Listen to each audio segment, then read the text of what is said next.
This is a fragment of a cluster bomb made in Russia and recovered in Afghanistan. And make no mistake, this is literally hell from above.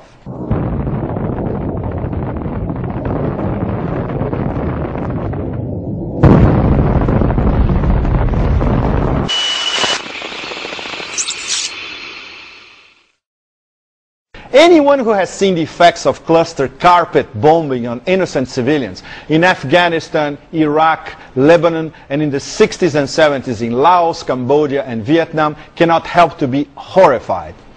A cluster bomb is a canister that opens in midair and ejects hundreds of bomblets across an area of more or less 2 football fields.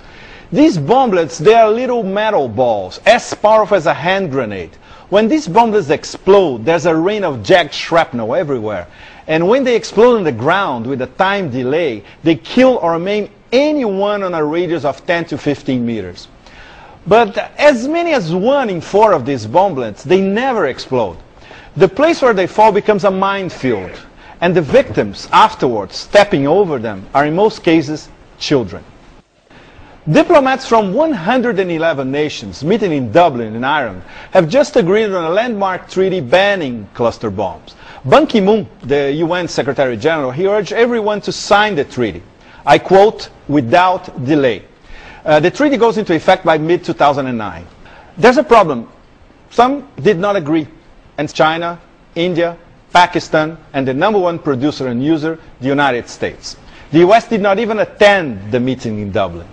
According to State Department spokesman Tom Casey, the treaty will not change US behavior. He said, and I quote, cluster munitions have demonstrated military utility.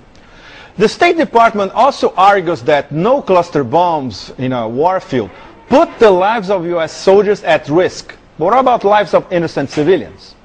On top of it, this is a watered-down treaty because of US pressure on allies like Britain, Canada, France, Germany, and Australia.